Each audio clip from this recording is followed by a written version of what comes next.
Bom dia pessoal, bem-vindos ao meu canal, meu nome é Leonardo e sejam bem-vindos para a segunda parte do episódio da Rapunzel de Cruel e Real Origens Assustadoras. Essa segunda parte eu vou apresentar para vocês duas outras versões, pois quando eu estava pesquisando para encontrar um resumo da história que foi utilizada como base para fazer o desenho da Disney, que era dos irmãos Grimm, pude descobrir que existem duas outras versões anteriores à dos irmãos Grimm.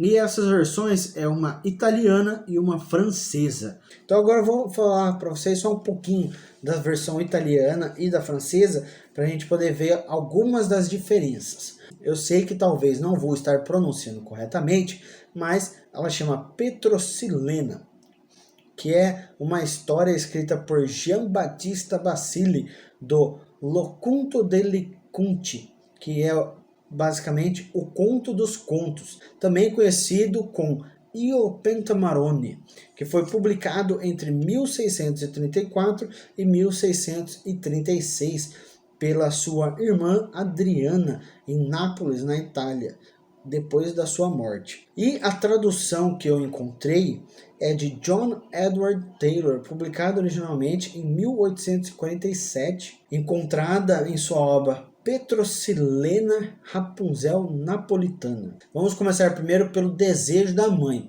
que no inglês o desejo dela não é rabanetes, mas é parsley, que na tradução mais literal é salsinha. É isso mesmo que vocês ouviram. Eu acho que naquela época não devia ser tão fácil encontrar salsinha, né? Por isso ela tinha esse desejo enorme de salsinha. Então, o que acontece? A menina ganha um nome em homenagem a essa planta que é roubada do jardim da vilã.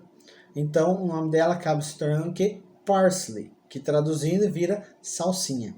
E um outro detalhe aqui é a vilã, que na história é uma ogra. Não sei exatamente se é uma ogra que nem o Shrek, por exemplo, um ogro, né, criatura mesmo, porque essa história foi uma tradução, então pode ter tido algum erro pequeno de tradução. Então essa vilã pode ter sido ogra, mas no sentido de que era muito violenta, ou talvez até violenta e feia. Outro detalhe dessa primeira história da Rapunzel é que na história não tem, pelo menos na tradução, né, porque como eu não sei italiano, não dá para ler, não pude ler a versão original, não faz nenhuma menção do pai da criança. Então, quem vai no jardim da ogra pegar as salsinhas é a própria mãe. E aí o que acontece? Ela é pega pela ogra e diz que ela não estava lá só para pegar a salsinha porque ela queria, ou porque era algum desejo assim, que estava possuindo ela, né? Mas era na verdade um desejo por causa que ela estava grávida, né? Então acontece o mesmo que acontece na história dos irmãos Grimm. A ogra fala que ela pode ir embora, mas que ela vai ter que dar para ela a sua criança quando nascer. E aqui um pequeno detalhe é que a criança ela vive com a mãe por vários anos, pelo menos uns 7, 8 anos, em vez de ser raptada logo que nasce. Ela chega até ir para a escola. Porém, sempre quando ela volta para a escola, ela passa perto do lugar da ogra, e a ogra sempre fala para a menina lembrar a mãe dela da promessa dela. Então todo dia a menina avisa a mãe do que a ogra falou. E um belo dia, o que a mãe faz? Ela fica tão irritada que ela fala para a filha simplesmente responder para a ogra a leve quando ela fizer a pergunta. E inocentemente, pois a menina não sabia nada do que estava acontecendo, quando ela encontra a ogra voltando da escola, a ogra faz a mesma pergunta, a menina faz o que? Responde a leve. Logicamente, acontece o que esperamos que deveria acontecer, né? A ogra pega e leva a menina para a floresta e a tranca numa torre sem portas, com apenas uma janela. Acontece também o esperado, né, que é um príncipe, aparece, encontra ela, ela se apaixona por ele e eles conseguem fugir. Porém, aqui tem a diferença principal.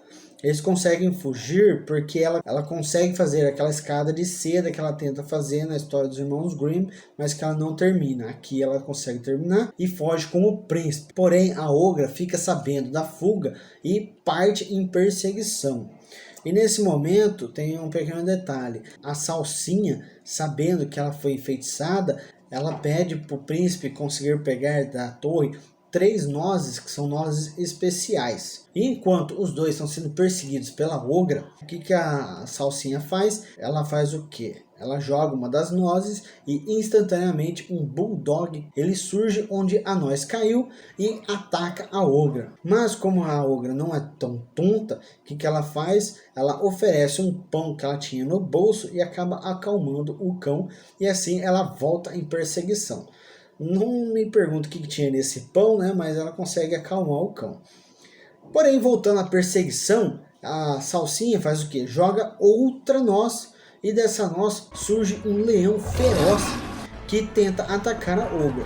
Mas a ogra, muito esperta, o que ela faz? Ela pega e esfola a pele de um coitado de um burro que estava perto e se disfarça. E assim ela vai em direção ao leão com toda a velocidade e assusta o leão, que não estava esperando aquilo. E assim ela consegue voltar à perseguição, mas sempre temendo que o leão pudesse atacá-la de novo. Então ela continua com a pele do burro em volta dela. Porém, a Salsinha ainda tinha uma última noz, que quando ela joga, se transforma em um lobo muito feroz, que rapidamente ataca a ogra e não dá tempo dela poder bolar algum plano para se safar. E assim os dois conseguem voltar para o palácio do pai do príncipe. E aqui tem uma diferença importante e eu acho interessante, porque nessa história o príncipe pede permissão ao pai para casar com a Salsinha, pois ela não tem sangue real, né? E o pai permite e eles se casam e vivem felizes para sempre. Essa é uma diferença interessante, porque nas outras duas histórias, o príncipe, nas outras histórias, ele simplesmente se casa com a personagem principal. Agora vamos para a versão francesa, que é um pouco diferente e também tem um pouco mais de magia do que a versão dos irmãos Grimm. E aqui o nome da menina é Percinete. E também o nome dela é dado devido ao desejo da mãe por querer comer salsinhas, né? Então ela ganha esse nome que eu imagino que deve ser alguma coisa a ver com o idioma francês, né? Para palavra salsinha. E outra diferença também é a vilã. A vilã dessa história não é uma bruxa, nem uma ogra, nem uma pessoa perversa. É apenas uma fada. Isso mesmo, é uma fada que ela não é nem boa nem perversa. Ela é um equilíbrio das duas coisas. E nessa história acontece a mesma coisa. O pai, para poder ajudar a mãe que tem um desejo por salsinha, ele vai até a horta da vizinha, que era uma fada, rouba a salsinha, depois de ser pego, explica toda a situação, a fada deixa ele embora, mas também faz aquele acordo básico que é, quando a criança crescer, ela vai pegar a criança e levar embora para cuidar. Nesse daqui tem uma diferença. A fada, né, ela tem o poder de poder ver o futuro. Então, sabendo do futuro da pequena Percinete, a fada faz o que? Ela conjura uma torre de prata no meio da floresta para colocar a menina lá dentro. E a misteriosa torre não tinha porta para entrar. Dentro havia apartamentos grandes e bonitos, iluminados com ornamentos que brilhavam com a luz do sol. Tudo de curioso foi reunido neste lugar. Percinete tinha apenas que abrir as gavetas do armário e ela as encontraria cheias das mais belas joias. Suas roupas eram tão magníficas quanto as das rainhas da Ásia, e não havia moda que ela não fosse a primeira a ter. Ela estava sozinha nesta bela morada, onde não tinha nada a desejar além de companhia. Além disso, quase todos os seus desejos foram antecipados e satisfeitos. Então não era algo tão ruim assim, porém ela estava enfrentando basicamente o que a gente está enfrentando agora, né? Que para quem está vendo esse vídeo agora, 2020, abril, né, sabe que a gente está enfrentando com o negócio do isolamento, e a pequena Percinete também enfrentava o mesmo problema, mas ela tinha uma vida um pouco melhor, né? Sem dizer que as melhores comidas faziam parte de suas refeições, mas para assegurar-lhe que, embora ela não conhecesse ninguém além da fada, ela nunca se aborreceu com a sua solidão. Assim, ela lia, pintava, tocava instrumentos e divertia-se com todos os passatempos condizentes com uma garota de criação perfeita. E aqui podemos perceber algo interessante que pode ser desta parte da história, que a Disney tirou a ideia para aquela cena do começo do desenho, quando mostra a Rapunzel tentando se entreter na torre, né? Em que ela faz o quê? Ela lê os livros que ela tem várias vezes, ela pinta em todos os cantos da parede, ela toca instrumentos, ela brinca com o seu camaleão, ela fica fazendo velas e vários passatempos, como a Parcinete. Um outro detalhe é que quando a fada descobre, né, porque aqui acontece a mesma coisa, o príncipe ouve a Parcinete cantando, se encanta por ela, consegue subir a torre, os dois se apaixonam e decidem ficar juntos e casar-se. Porém, aqui é uma coisa um pouquinho mais diferente e talvez engraçada. Nesse período em que os dois se conhecem, o que acontece? Acontece algo estranho, pois a barriga da Parcinete começa a crescer e ela, como nunca tinha saído da sua torre, ela não sabe o que estava acontecendo. E quando a fada descobre, o que ela faz? Ela envolve a si mesma e Parcinete em uma nuvem que as leva a um local solitário, mas bastante isolado à beira-mar. E aqui a gente pode ver que ela tem até uma situação um pouco melhor do que a personagem da história italiana e da história alemã. Porque onde ela fica havia bosques por perto, um pequeno riacho de água doce e uma pequena cabana feita de galhos sempre verdes, dentro da qual havia uma cama e uma caixa ao lado, cheia de deliciosos biscoitos variados que nunca acabavam. Então ela podia ficar ali isolada de novo e não ia passar fome e nem frio. E enquanto a Parcinete está lá isolada, a fada volta para a torre e acontece a mesma coisa. O príncipe chega lá, descobre que ela não está, acaba sendo empurrado da torre, fica cego e começa a vagar pela floresta.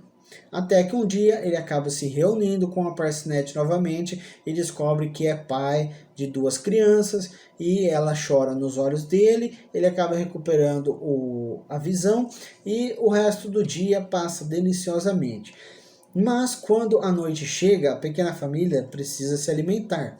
Então o príncipe pensa que ele poderia pegar um biscoito da caixa, mas ele se transforma em pedra o biscoito. Chocado com essa maravilha, ele ofegou de dor e as crianças pobres choraram e a mãe aflita tenta pelo menos lhe dar um pouco de água. Mas a água se transforma em cristal. Assim que amanheceu, levantaram e decidiram colher algumas ervas, mas infelizmente as ervas se transformaram em sapos e criaturas venenosas.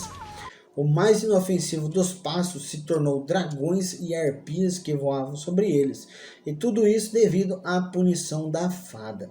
Porém, ao ver que mesmo com todo o sofrimento, Parcinete, seu príncipe e seus filhos ainda estavam juntos, ocorreu um milagre. A fada ficou emocionada com a cena e, lembrando naquele instante todo o carinho que sentira pela bondosa Parcinete, chegou resplandecente à cabana em uma carruagem brilhando com ouro e pedras preciosas e os levou até o palácio do rei, pai do príncipe, e lá todos viveram felizes para sempre. E essa foi a versão francesa da história. Foi escrita por Charlotte Rose de Countmont de la Force e foi publicada originalmente em 1698. Enquanto a história dos irmãos Grimm, que foi uma adaptação do diário da Charlotte Rose, porque ela escreveu essa história em cartas que ela enviava para os amigos, e aí os amigos reuniram todas as cartas e foi publicado tudo em um único livro. E os irmãos Grimm adaptou a história dela no seu conto para crianças em 1815. E essa é a história da Petrocinelli, Percinete ou Rapunzel. E eu vou ficando por aqui, pessoal. Obrigado pela atenção. Não se esquece, se inscreve no canal, dá aquele joinha porque é de graça. Compartilhe o vídeo com aqueles que gostariam de conhecer um pouco mais sobre essas 3 histórias interessantes. E também, não se esquece, marca aquele sininho chato do lado do inscrever-se, para vocês poderem receber notificações sempre que sair outro vídeo. E aqui em cima vai estar um link para outro vídeo da série, e aqui embaixo aqui vocês vão poder pegar a playlist inteira e fazer uma maratona com todas as histórias que eu já liberei até agora, das origens assustadoras. Eu vou ficando por aqui, pessoal. Até a próxima e tchau!